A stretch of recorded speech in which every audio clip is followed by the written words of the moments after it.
Hi, here we are back in the Vauxhall Astra. Thought I had everything sorted, but I'm still getting a fault. So I've just ran a diagnostics. Read codes. So there we have diesel particulate filter differential pressure sensor circuit. And it's saying status is not present.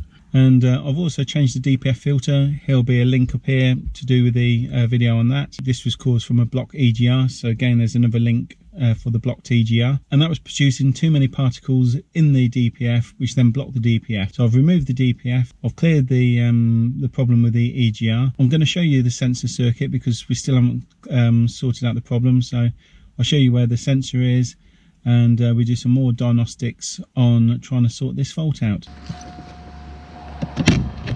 Right, open the bonnet, and where your fuel filter is at the back of the engine, so there's the fuel filter, just underneath is the sensor.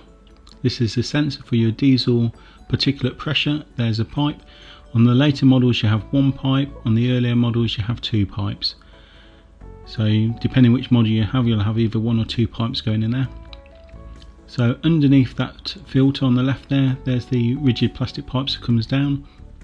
Now if you can see that pipe that's got the hole in it, that's where this black pipe should actually be pushed into, and that rubber pipe there is actually connected to the metal tube that runs to the exhaust. So there's obviously my fault at the front of the car. So following that metal tube from the front of the engine underneath the car, goes underneath these heat shields.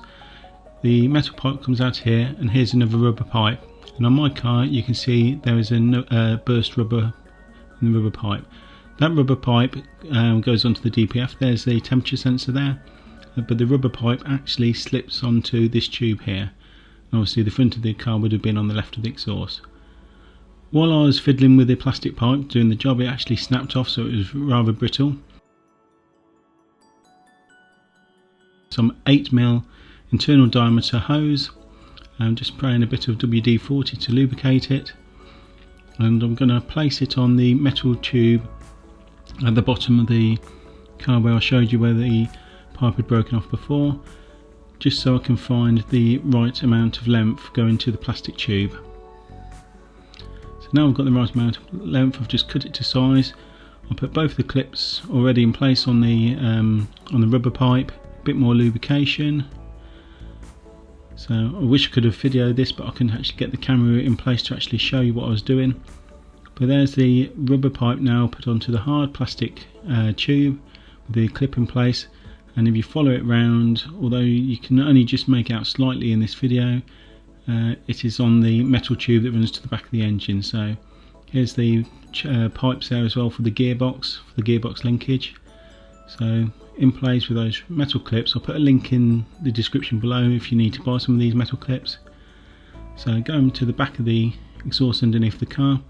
Normally you'd have your exhaust in place, but I had actually removed it because I was changing the DPF.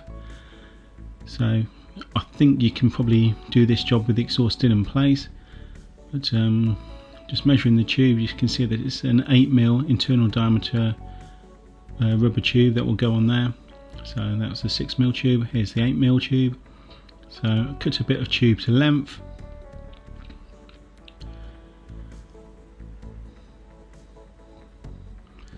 And I've got some new clips. Again, I'll put a link in the description below if you need some of those clips. So with a bit of WD-40 just sprayed on to make it easier to slide in place. Put the metal clip over the notch that you have to hold it in place. So I'm just squeezing it with a pair of pliers. Just moving it over to where the notch is, and this will hold the pipe in place. Again, the exhaust isn't actually on this vehicle at the moment, so I'm getting the pipe in first. As you can see, with the exhaust now in place, I'm touching that rubber tube. So I'm just trying to get the tube onto the metal tube onto the exhaust in front of the DPF. So it's up to the notch there. I don't know if you can quite see. Got a better view here than what I did underneath the car. So I've got the clip in place ready to slide on in a second. So that's got to slide over that notch onto the tube. So here I'm just sliding the pipe onto the tube and moving the clip into place, just to lock it in place. So that's it all locked in place, and this is with the exhaust in place, so this is probably the view you would have underneath the car. So back into the car, got my Vauxhall scan tool on, so just read the codes. System passed, no faults found. So there we go. That's so if this video has helped, please like and subscribe. Every subscriber does help. These how-to videos are notoriously hard to actually get subscribers to, and I post videos on all different makes and models of cars as well, so there may be something in there that will help you in a future date. But there we have it, the DPF pressure sensor on a Vauxhall Astra. It might not actually be the sensor at fault, and it might not be the DPF at fault. It could actually just be a perished rubber pipe. So please make sure you check all your pipe work. The pipe that links between the two is obviously metal, as you can see from when I was underneath the car. And if this video has helped, please remember to like and subscribe, and ring the bell if you want notifications as well on upcoming videos. So thanks very much for watching, and I'll catch you in the next video again. Cheers.